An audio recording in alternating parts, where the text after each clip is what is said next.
Welcome to Middle Age Can Be Your Best Age, the show designed to help make middle age your prime time of life by defying the notion that once you reach 40, 50, or even 60 years old, your crowning achievements are all behind you.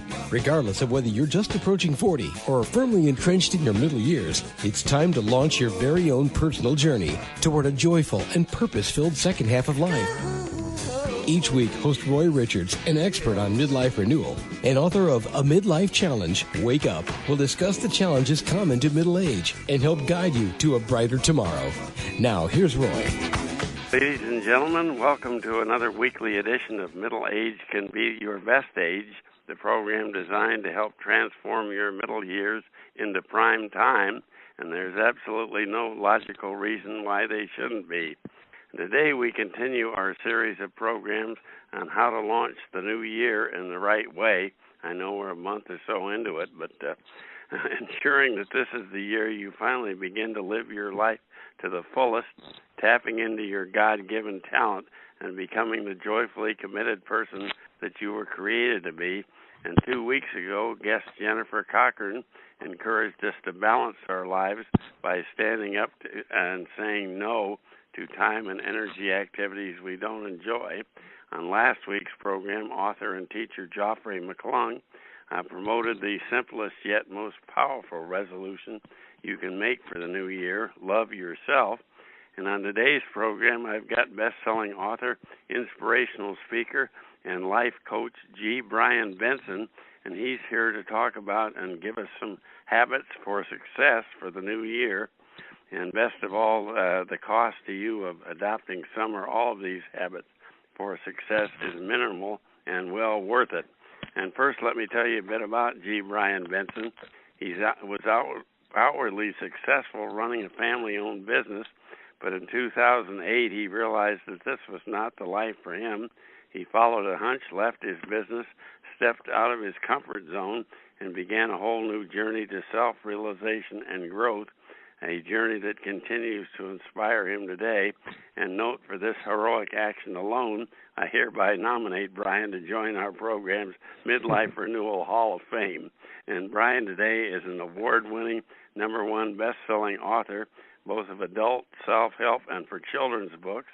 He's a coach, radio personality, actor, filmmaker, and motivational speaker. And by the way, he's also a 4-time Ironman triathlete and an avid bicyclist who once participated in a coast-to-coast bike ride from the state of Washington to Washington, D.C. And his latest book, the one we'll talk about today, is Habits for Success, Inspired Ideas to Help You Soar. And hello, Brian, and after reading your bio, I'm inspired already. Oh, thank you, Roy. I feel like I've lived many lifetimes. It sounds like. Well, before we move on to discuss the habits for success, please tell our listeners a bit about these these insane-sounding Ironman triathletes or triathlons. What and how long are the 3 segments? On average, how many folks are crazy enough to enter, and how long does it take to complete, and how many contestants were still standing at the end? Yeah, well, gosh, well, there's a lot of different distance races in triathlon. The Ironman distance race is comprised of a 2.4-mile swim, 112 mile bike ride, and then a marathon 26-mile run. And that most people can't do by itself. Well, yeah, I mean, it was, I kind of got into it. It was from a blessing in disguise. I was in college when I started doing them, and I had a knee injury playing mud football, and I had a couple buddies who had done a short triathlon the summer before, and they told me about it. That kind of piqued my interest, and I made a goal to get my leg healthy and get in shape and do one. And I did that, and I really made me feel alive and gave me a lot of confidence. And I ended up doing 4 more that summer, and then the next summer I did 10, and the next summer I did another 5 or 6 plus my first Ironman, and it was just kind of off to the races from there. And then I stopped for a little about 15 years, and I did a couple more in 2005 and 2006. Well, that's great. And so, yeah, thank you. It was really a fun time in my life, just being that healthy and exercising a lot, and it really made me feel alive. Oh, that's wonderful. Well, let's move on to that coast-to-coast bike ride. What prompted Yeah. you to sign up for this? How long did it take, and how in the world were you able to find the time and the financial resources to complete the entire ride? Well, everything just kind of seemed to fall into place. It was 1996, and I had just decided to move back up to Oregon from Northern California to run my family business, but I had about a six-month gap before I was to take it over on January 1st. Oh, that's and I always wanted to ride my bike across the country, and a fellow I was working with at the time told me about a ride that he did 10 years before that was a fundraiser, and it was still going on. Well, I looked into it. Yeah, I looked into it, and I signed up, and it was perfect because we left in the middle of June, and I got done in like September, so it was about 9 weeks, and it just kind of fit perfectly in that little pocket of me kind of waiting to take over the family business.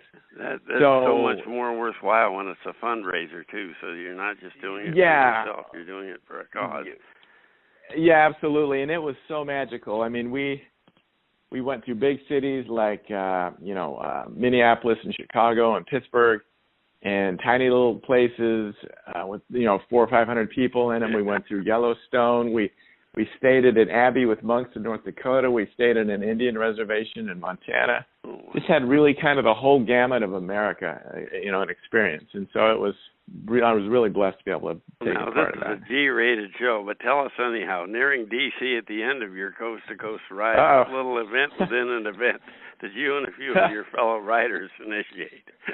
Oh, my gosh. Well, okay, just keep in mind this was 20 years ago. So I was the second oldest person on the trip. I just turned 30, and most of the people were college students or in their early 20s. And some of them had,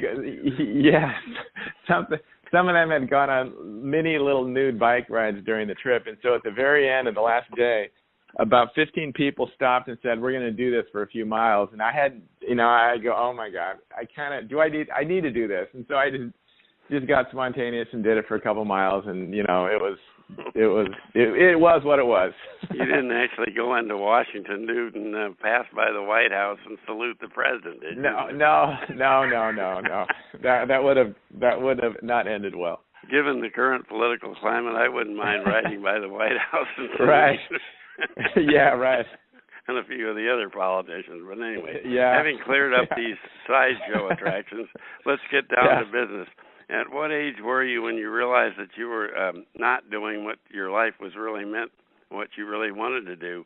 And were you married at the time? Any children? What did your family and loved ones think about the idea of getting out of the business you were in? And did they buy in, or how did that work? Because there's always family pressure, I would think. Well, yeah, and I think some of that was just I put that on my own self. But I was 42. It was 10 years ago. I'm now 52, and I just felt like I was kind of done growing there, and it felt like I was supposed to do something else. I had no idea what it was. I kind of felt like I had this gift inside of me that wanted to come out, but I didn't really know what it was at the time and didn't know how to release it. And so my intuition was just saying, it's time to go. And so I have a child, but he was living in Northern California, about 500 miles away from me, so I was only seeing him maybe 5 or 6 times a year. And we communicated a lot, but so I was single, and I just had a chat with my dad. He was understanding. He wanted me to be happy, and we ended up deciding to sell it. And so I wasn't really able to quite leave as soon as I had wanted to or hoped to, but it ended up being a blessing in disguise. I had to stay an extra year while we listed the business for sale and went through that whole process. In a nutshell, that last year was tough. I had a knee injury, I had a staph infection that I was dealing with, and so that kind of limited me. Plus, I was just ready to hit the road. And so one day I sat down and just, because I've always kind of tried to be the best version of myself that I can be, and I sat down and just came up with 5 things that I felt would help me stay in balance during this period. And so I wrote them down, and I just kind of put that little piece of paper in my wallet, and every time I started to kind of struggle, I'd pull it out and make sure that I was doing that. And it helped me so much so that my intuition kept talking to me, and it said, expand the list and write a book. And I'd never written anything prior to that, but I I honored that thought and feeling, and I just kind of poured out of me in about a couple of months, and then I self-published it. And so, it gave me some direction after I left the business to kind of head toward. Plus, I ended up moving as well from Oregon down to Reno, Nevada, to be near my son while he was in high school. He was just entering high school at the time. Oh. So I began to reconnect with him, and also kind of began to reinvent myself. And you were in the biggest little city in the world. I was. We don't have time to go through. You have like 48 chapters in your book, and you don't have time to go through every suggestion for success or habit for success. But let's talk about a few. Here's one, to me, I think one of the hardest is, especially when you're just starting out. Can you please give us a few helpful hints for stepping out of your comfort zone, which is obviously one of the things you have to do? Yes, thank you for asking. That was really kind of one of the most important habits for me, because after the book came out, I knew that I would need to kind of somehow try to market it and share it, and I was terrified to speak in front of people. Oh. So I really began the process of stepping out of my comfort zone. When I was in Reno, I began by taking a couple of community college speech classes. I joined Toastmasters for a year. I created my own interactive workshop, and I kind of thought I was being clever because it meant that I wouldn't really have to speak the whole time. However, I found out that it really worked well, kind of interacting with people, and so it turned out to be that was a blessing in disguise too. Yeah. But I even hired someone to co-host an internet radio show with me that had experience doing that. So I really just took a leap in a lot of different directions. Oh, that's great. And and there was more. I mean, I took an acting class as well, and with no plans on acting, but there's another story that kind of magically happened that kind of turned me onto that, and here I am 5 years later living in Los Angeles. So, I found by as an actor, I guess. I mean, I found by stepping out of my comfort zone, I gained confidence and skills, but it also opened doors that I really didn't know that were there for me. And so it just kind of led to a lot of other things, just kind of by trusting the process and stepping out into it. Well, how about it's okay to fail? In your book, you actually tell readers to go fail a few times, because without failure, we wouldn't be the people we were meant to become.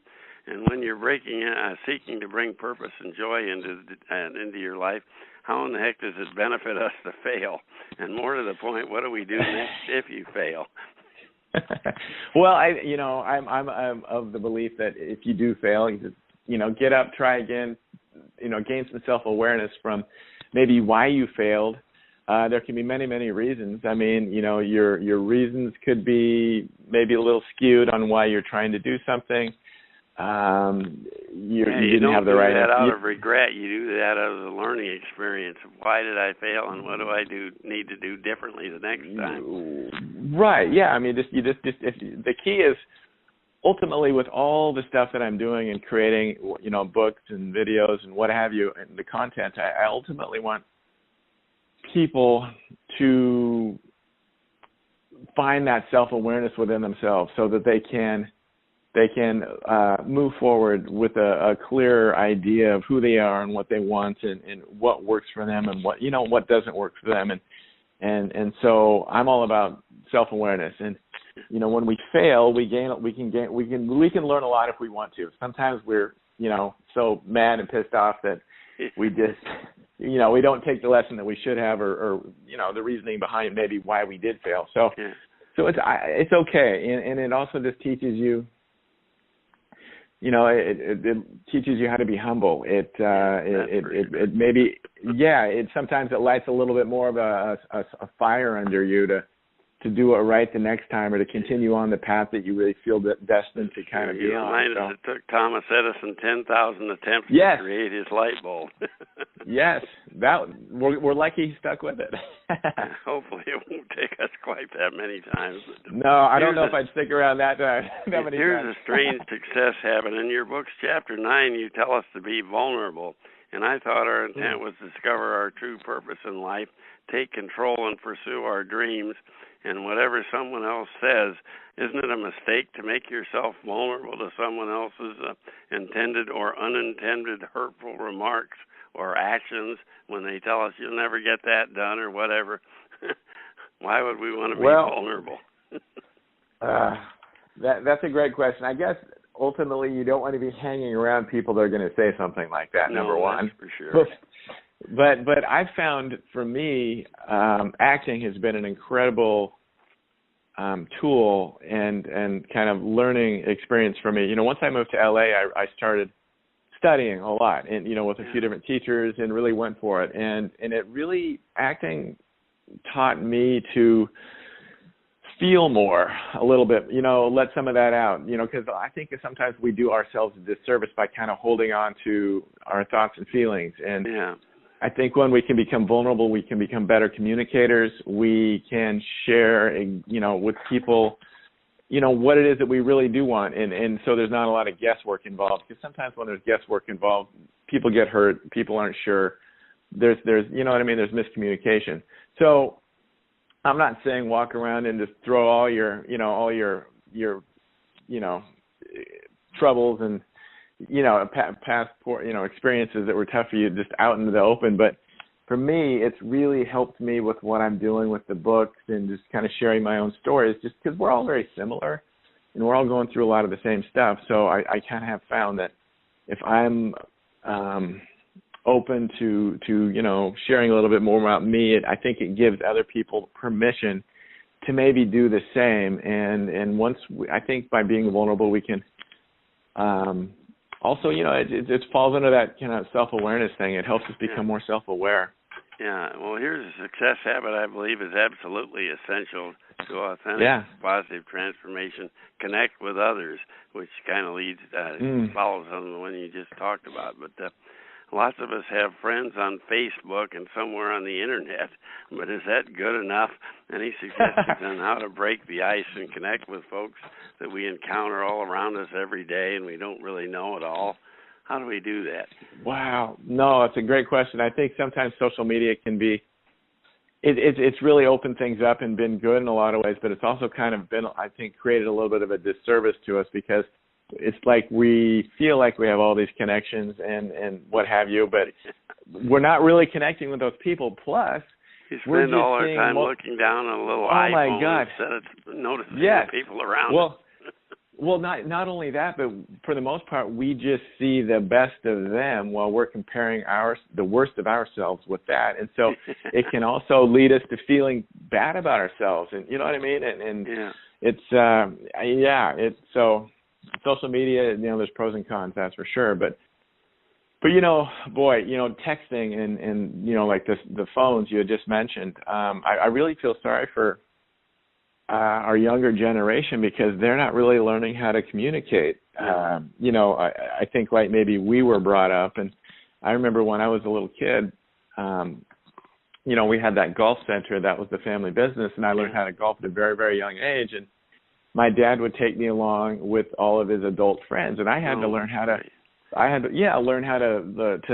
be, just learn etiquette and learn how to get along and be respectful and all that kind of stuff. And so, I'm very glad for that. And I don't know, it's just different.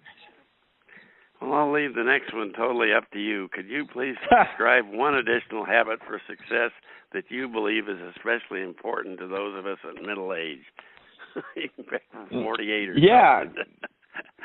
I mean, there's lots of them, but I think, get creative. I really like that one too. I think when all these things that I'm doing, I really had no idea were inside of me before I left the family business, and they just kind of slowly started to come out and really made me feel empowered. And I think when we're creative, it allows us to connect with our higher source, God, the universe, spirit, whatever you'd like to call it. Yeah. And for me, there's no place that I'd rather be than just in that place of just creating and being creative. Yeah. And it's a way to share with others and connect with others. And it just, I think it's one of those things that I think can really bring people true fulfillment. Yeah, I like another one that I think is probably the most important of all, and that's be of service, because If you are of service to others and you aren't considered what they need and what you can do for others, you're really never going to transform your life. Just mired in little old me. I mean, you need to know what you want out of life, but then you need to transform that into doing something that someone else can appreciate and bring them value. I couldn't agree with you more, and it's just another one of those ways to really connect with people in a positive way. And boy, I think, being of service and being creative, those two things are really, really places where I find authentic fulfillment. Yeah. But on the other hand, just say no when somebody asks you to be of service and you know you're not good at it and you don't want to be doing that. So or if you're just tired and or if you're tired and you need to refill your cup, and it's okay to say no.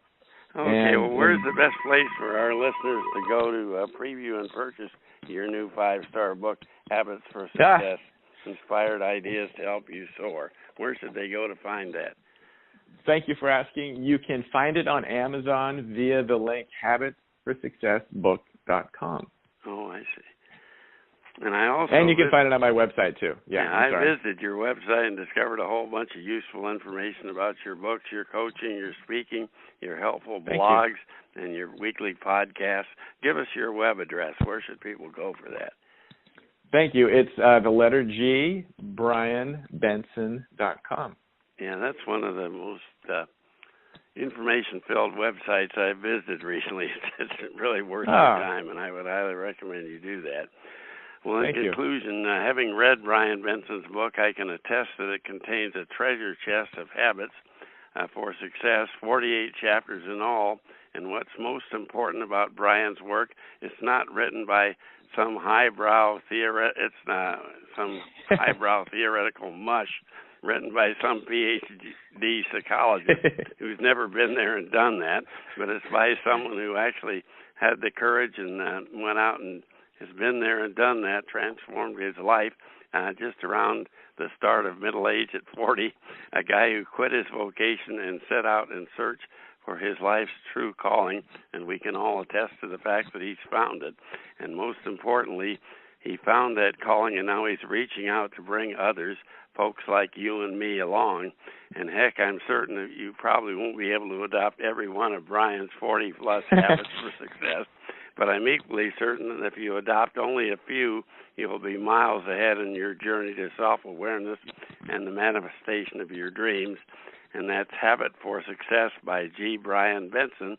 And thank you, Brian, for joining us today. Best of success with your book and in all that you do, your speaking and your everything that you've done to bring people along to where they want to be. Thank you kindly, Roy. It was a pleasure. So people around the world are more miserable than ever before.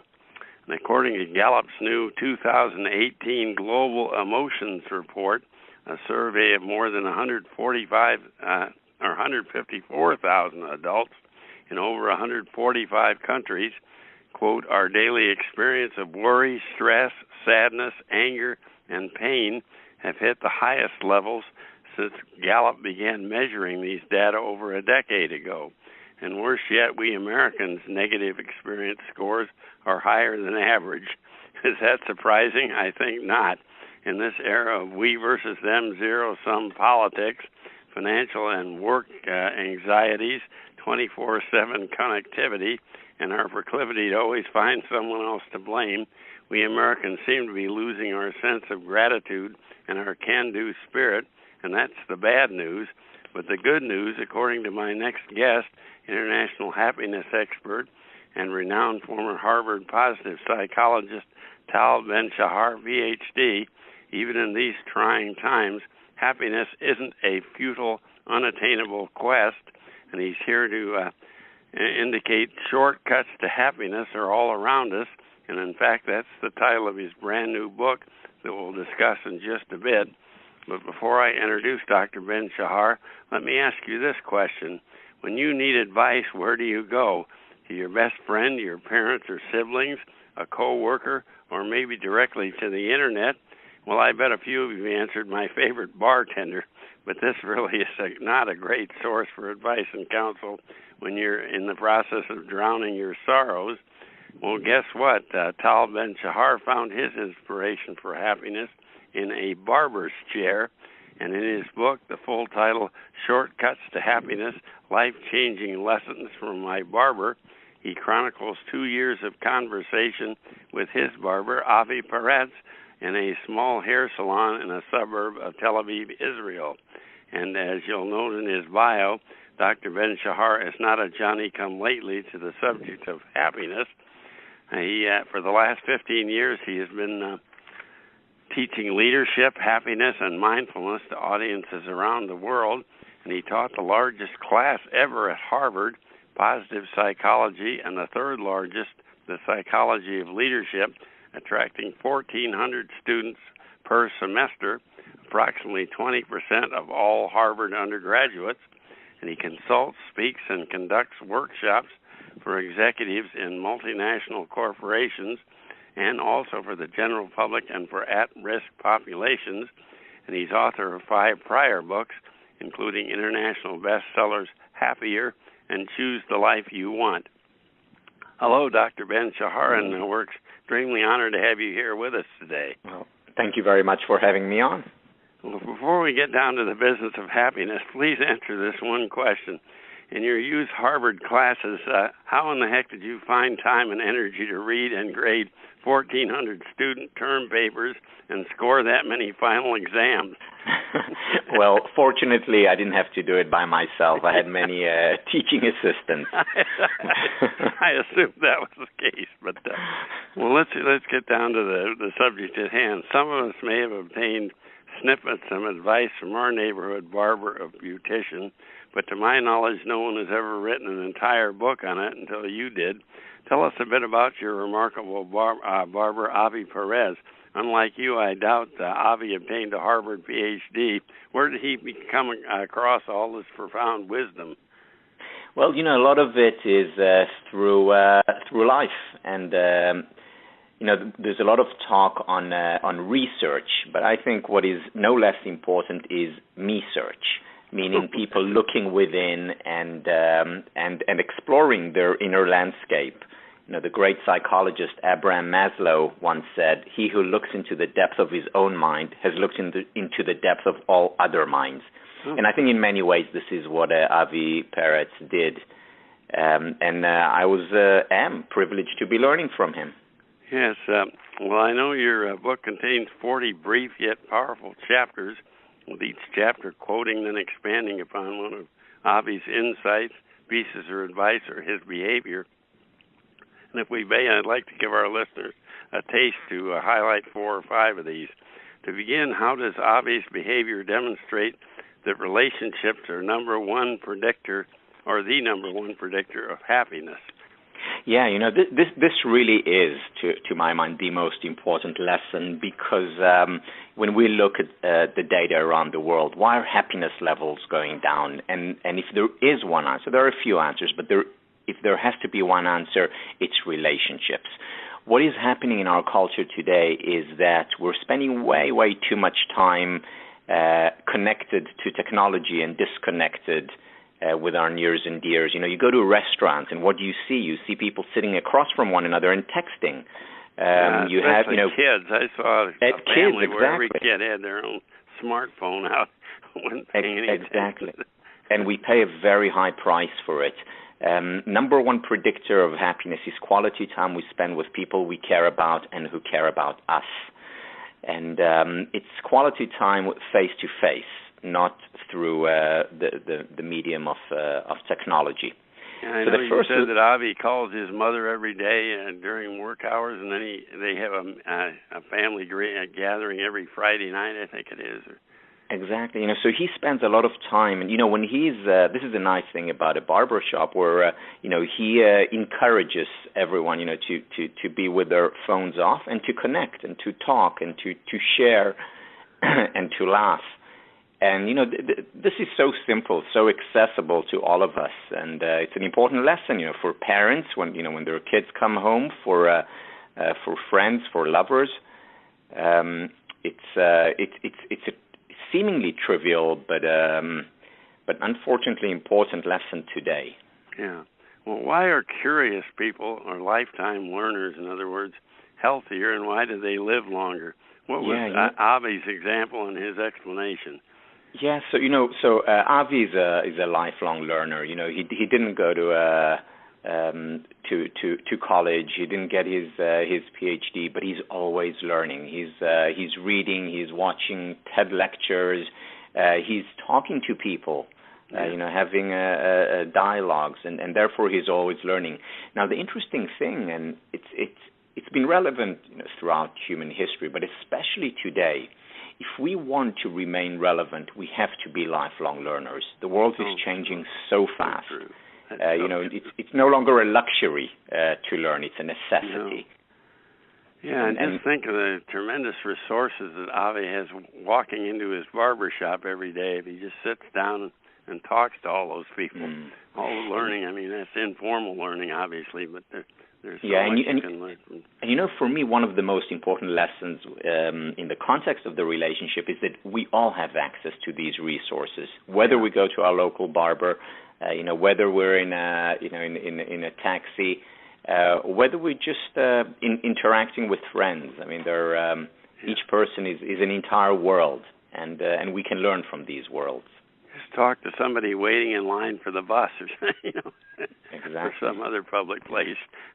And this leads me to another one of Avi's lessons. It's not just talking to other people; it's expressing or acting with kindness towards other people and interest in their lives, not just demonstrating interest in number one myself. Right, and the interesting thing about these interactions with other people is that when we're kind to others, when we express interest, when we help others, we're not just benefiting them, we're benefiting ourselves. Yeah, that's so true. Yeah, he demonstrates clearly why generosity contributes not only to others but also to ourselves. I know you mentioned in one chapter how in the middle of a busy workday cutting hair, he got a call and agreed to go across the roundabout to help a friend who had a problem, and just that kind. And he states that generosity is the key to abundance, both material and emotional, and that's so true. Yeah, it is true. And again, the thing is, what it shows is priorities. We all help people at times. We are all in real relationships at times. But what Avi clearly demonstrated, again, not just in his words, even more so through his deeds, was what were his priorities. Other people were his priorities: generosity, kindness, relationships, listening. These were his priorities, and this is how he lives. Even his basic work, his priority is to make people feel good with the way their hair looks. So that's exactly right. He has an opportunity to do that. We all do, really, whatever our profession. Exactly, and the question is, are we conscious of it? Are we aware of it? Because you can be working as a teller in a bank and see your work as mundane and mechanical and technical, or you can be doing the exact same thing and see your work as helping other people. And just that perception, changing our perception of what we do day in and day out, that can change our experience and also the experience of those we serve. Yeah, my wife and I one time were looking at houses, and we went into this one house, and the realtor that was sitting there showing it said, "We're about to close," and then rushed us through the house. Now, do you think we were interested in buying from that realtor? Exactly. Hardly. But well, what about this one? Why when we're being authentic and true to ourselves is also when we are most content? Yeah, so this is actually what I did a lot of research on. Avi did me search on, showing that we pay a high psychological and emotional price when we're dishonest or immoral in general. So in a sense, we have an innate, whether it's God-given or evolution-given, moral sense that leads us towards being, again, generous and kind, as well as honest and authentic. And people who live an honest and authentic life are much more likely to experience high levels of self-confidence and self-esteem, as well as happiness. Yeah, it's obviously essential that we know what our role is, what our real objective in life is, because I know that Avi puts it easy to fall into a role trap where one allows a situation to define who one is. That's so true. Yeah, and you know, one of the things that leads us towards falling into those traps is excessive busyness. When we don't have time to think or reflect, then we react. You know, we do what others think we should do, or we do what everyone else does, such as being, on our phones around the clock, or hurrying along without paying attention to those around us. Well, here's one my wife, a frequent mall shopper, needs to pay attention to. This is the last one I want to bring up. This is so funny, and I guess I do too. Anger management. What tactic does Avi recommend when you're about to enter a just vacated parking spot in the lot, and a rude driver with an SUV suddenly appears from your left and grabs the spot? How do you avoid confrontation? Yeah, so we've all been through it, on the road when someone cuts us off or grabs our parking spot. What Avi does, and this is the advice he gave us as we were, as our hair was being cut, and there were a few of us there. He said, I imagine that a cow just cut me off. Not an SUV, but a cow. Now, he said, would you be angry with the cow? Of course not. Now, of course, he made us laugh when he said that, and what he did, again, intuitively, what he's about diverting our attention from the source of the anger to something which is funny, and we can't experience two conflicting emotions. No. One is amusement and one is anger at the same time. So if we experience amusement, anger, gives way. And again, this is a simple, silly, and yet profound way of dealing with interruptions in our lives. Yeah, I love that. Well, there's 40 chapters worth of insights, and that's only a small example. At this, as you point out, a reader can either read through the entire book in a relatively short session. I know it only took me maybe an hour and a half. Or a reader can pick and choose, and obviously we can go back when we have a particular situation. But if there were one insight you would like readers to take away from your book as a whole, what would it be? The one insight is that there is wisdom all around us and within us. What we need to do is take the time, pay attention to it in order to grow and live our lives. We're all too busy to pay attention to what's going on. Well, where's the best place for our listeners to go to preview and purchase your book? Shortcut. Well, it's available online, available in most stores as well. So Barnes & Noble and Amazon will have it. And I hope the listeners will take time to enjoy and most importantly, apply. Yeah, it's a delightful book to read, but like you say, really it's one you need to think about and relate your own personal life to, because the situations described are so common. Well, I know from your website that you're also available as a speaker, workshop leader, and you offer info on your prior books and your audio books. What's your website address so people can check it out? It's my name. It's www.talbenshahar.com. That's TALBENSHAHAR.com. Yeah, that's an excellent website, and I recommend people going to that. But in conclusion, once you preview Tal Ben-Shahar's book, Shortcuts to Happiness, I'm certain you'll marvel at the extremely wise grounding to happiness on this on-the-surface unremarkable barber in a small salon in Tel Aviv, Israel. But the more you read through the book and ponder Avi's common sense, down-to-earth advice, you'll understand why this barber is so content and happy in his situation in life, the relationships he's built, and the hair cutting and styling work he does. And more importantly, you can apply Avi Peretz and Dr. Ben-Shahar's common sense happiness advice to your everyday life at work and at home.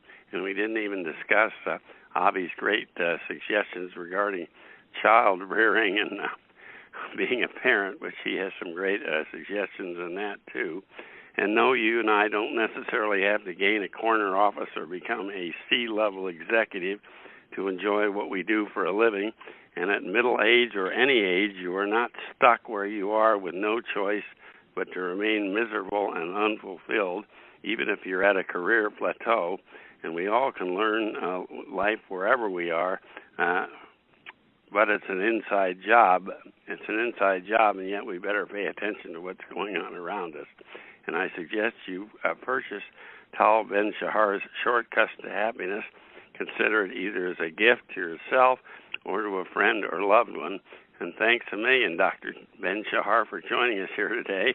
And the next time you communicate with Avi, please relay our thanks to him as well. I will. Thank you very much. Next time our listeners are in Tel Aviv, I suggest they look him up. Go and get a haircut. Get a haircut and get good advice. Yeah. And happy every day to all of you out there. And if I'm ever admitted to Harvard, I was going to say I'd sign up for one of Dr. Shahar's courses, Ben Shahar's courses, but he's no longer at Harvard teaching, so I guess I can't. But thanks a million for joining us here today. Thank you. Bye-bye for now. From Middle Age Can Be Your Best Age. You've been listening to Middle Age Can Be Your Best Age, hosted by Roy Richards, an expert on midlife renewal and author of both A Midlife Challenge, Wake Up, and Wake Up, Captain and Crew, Restart Your Engines. You can learn more about Roy and his Middle Age Renewal Training System by visiting his website, middleagerenewal.com.